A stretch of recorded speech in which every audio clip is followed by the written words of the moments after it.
Should we have a trash can over here in case he barks? Hi, welcome to Life of the Brand. Tyler McKnight, Kevin Wade. What's going on? So the premise for this week's episode came from a conversation we had about clickbait advertising. Should you do it? Should you not? Is it taboo? Are there any good ways of doing clickbait? And then we thought, you know what? We are on screen just a whole lot talking back and forth. And so in order to add context to the discussion about clickbait, we thought, why don't we do a demonstration and show you all a little bit about what clickbait might sometimes look like. Are those bell peppers? Yes, Tyler, they are shrivelly little bell peppers, otherwise known as the ghost pepper. That's what those are. And so it was a very popular thing on YouTube a little while ago as clickbait for a lot of YouTubers looking for likes to eat one of these and see if they could handle it. So we're going to do a little bit of adception and talk about clickbait while performing a clickbait stunt. And Tyler has so graciously agreed to eat one of these ghost peppers and then have me interview him about clickbait because Tyler used to work in New York for CollegeHumor, and so Correct. He is uniquely qualified to discuss this, and he really, really wanted to do this until about 10 minutes I had ago. some other ideas, but this is the only one that caught fire, so to speak. So anyway, a little bit about this pepper. So this is the ghost pepper. If anyone out there doesn't know, this is the one of the hottest peppers on planet Earth. The Scoville scales, how they measure these things, all the way down from a bell pepper, which is 0. Jalapeno peppers are 3,500 to 8,000 Scoville units. The habanero pepper is right around 200,000 Scoville units. This guy is 1,000,000 Scoville units. So we're gonna see how this goes. This is just below military grade pepper spray for potency. Good thing I've been to jail. So yeah, we've got a pretty substantial studio audience for this, so we're gonna see what happens. So Tyler, right before you do this, why don't you tell us what clickbait is and talk to us about why you are uniquely qualified to talk to us about this. Okay, so clickbait, in my experience, dates back to CollegeHumor, roughly 2012, 2013, 2014, those years. And the big thing was driving traffic to your website and then selling that traffic in order to make a profit. Yeah. And obviously, those are ad dollars. For example, you want to get Budweiser on your website, you have to make sure you get at least 75% of the audience has to be 21 plus. Yeah. So otherwise Budweiser can't, and that's a lot of money. So if we don't get that traffic, we can't perform. So we would come up with ways to get that exact audience to click. We would use words that people would Google. We'd look up the top search term on Google and create a video based around that search term. And most of the time it had to do with nothing, and you'd be really disappointed when you clicked it.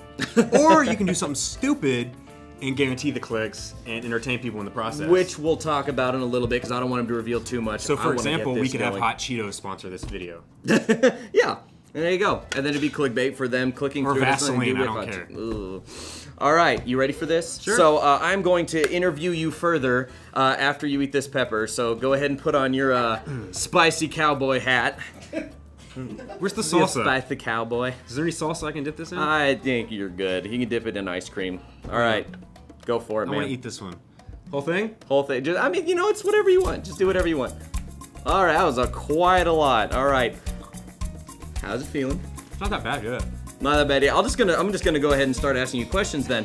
So, in your time with CollegeHumor, what was the most successful clickbait experience that you experienced? Like, what was the part of? I ran a campaign once about trying to find boobies on their website. Now, are these real boobies, Tyler? It was something called the blue-footed booby, which is an animal that lives in a very cold place, which is where I'm kind of visualizing myself right now. Let's take a scoop of the good stuff. That does not help. You can't even taste it. Just let it go for the. All right, so blue-footed Actually, just to boobies. give you an idea, I read about this before I did it, and he said the worst part is 10 to 15 minutes in. Oh. I'm trying not to curse, but this hurts. I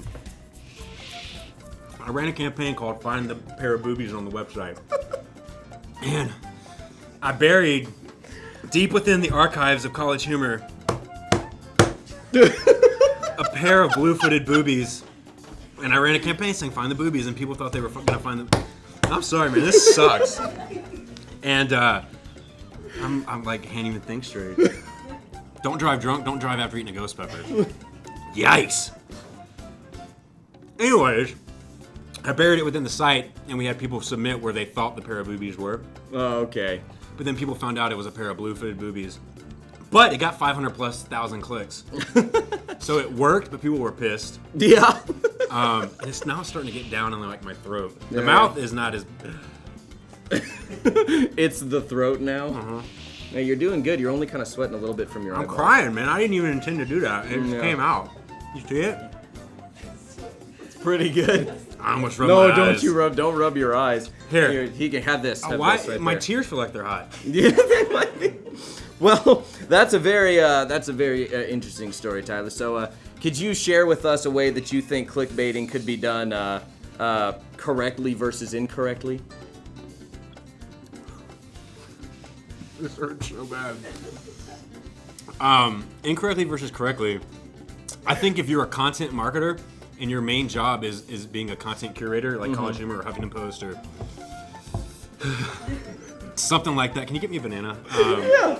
Something like that, then... Actually, ice cream's starting to help a little You bit. want me to feed it to you? No. Just shove it in. There you go. It actually helps. Yeah. Actually, it doesn't. It makes it worse, ironically. But if you are a content publisher, I think clickbait is a good thing to use. I'm getting indigestion now. It's starting to come up. Oh no. Well, you got a box there that you can go into if My you barf need box. to. Your barf box. So if you are a content curator, if you're someone that posts content a lot, and your whole point of your website is to kind of lead people to that unique content, then you can encourage people to click that by posting pictures, by posting little teasers, Right. stuff like that. So that would be a proper way to go about this. Yeah. But as opposed to other content curators, that it's the ones that you've seen on at the end of an article. It's just like, doctors hate him. What's he gonna do next? Doctors probably Or do you won't hate believe what happens on picture number 5. him. Yeah. Or you won't believe what this mother did to her child. Yeah. Or you won't believe what your boss had you sign before you ate a ghost pepper, you know? It was a waiver, so if I get hurt, I'm paying the bill. He actually had to sign a release waiver before they would let him do this. Yeah. But dude, you're taking it like a champ. Like For now. You're actually doing pretty good. Like most other videos that we watched about this, like people were like on the floor at this point. I'm Southern. Yeah, I'm proud of you, and you've got the hat. And the hat's probably what the ice cream's actually helping. But now it's starting to feel like it really hurts in the stomach. Oh gosh. Like it's not the pain of the mouth is what's getting me, it's the It's the and I can bubbling just up feel in the like stomach. I'm gonna have to go home and Oh gosh. put a seatbelt on and sit on the toilet. You know? Our episodes were so classy. Up until now. Next week, Kevin's gonna eat 2 of these. Oh. Just kidding. Oh man. Okay, next question, please. All right, so how have you seen this done ineffectively? You talked about the blue-footed buoys. Now people got upset about that. Have you seen it done ineffectively in some instances? Do you have an example of that? Well, the election's a good example of using clickbait, and it was actually the reason that Facebook instituted a new policy with fake news, because now fake news is considered clickbait. You used to be able to edit your thumbnail image on Facebook as well as your link description and your headline. Now you can't. Yeah, recently, because we used to, when you would place ads or when you would just share links, you used to be able to add your own image, and that was because the website would just kind of pick the image for you, and if you didn't like that, Right. if you could add it to it. And so an effective way to go about doing that is to actually... It's down. Good. Was that a hiccup or a... I don't know what that was. But now it's starting to hurt. Those insights come up. Ugh. So anyway, what was I saying? Oh yeah, so an effective way to take advantage of that would be to add your own picture that actually showed more of the product, it more accurately. If it was a fuzzy picture that it took, if it was an incomplete picture. But now so many people were doing. Right. Here's one that people links, may recognize. When you does anybody ever? You guys remember the Ice Bucket Challenge? You can all say, "Yeah, I remember." Yeah. Studio audience. That was a great way to use clickbait. So I worked for a content publishing company after CollegeHumor. I left and went to another one, a smaller one in Brooklyn. And we were doing the best of the Ice Bucket Challenge. Okay. So every thumbnail I put up was one of a girl in a bikini doing the Ice Bucket Challenge. That got more clicks than just doing a picture of a dad. Yeah. And I'm sure you can assume why, but that is almost, in my opinion, an ineffective way to use it because it's something that people are donating money to, and then you're sitting there trying to make a mockery of it by showing half nude women pouring ice on themselves so that you can get money donated. I'm sorry, I can't think right now. That's all right. No, I think that's a good example. But people use scantily clad women to draw clicks. Another way to do it was, or at least we thought this was the way around it, we would only schedule these posts to go out from 11 o'clock at night to 5 a.m. in the morning. Oh, wow. That way we didn't feel as dirty of doing it during the day. And if we did, we would always put not safe for work. And I kid you not, if it says not safe for work, more people click on it than when it doesn't say not safe for work. Man, well, surprising.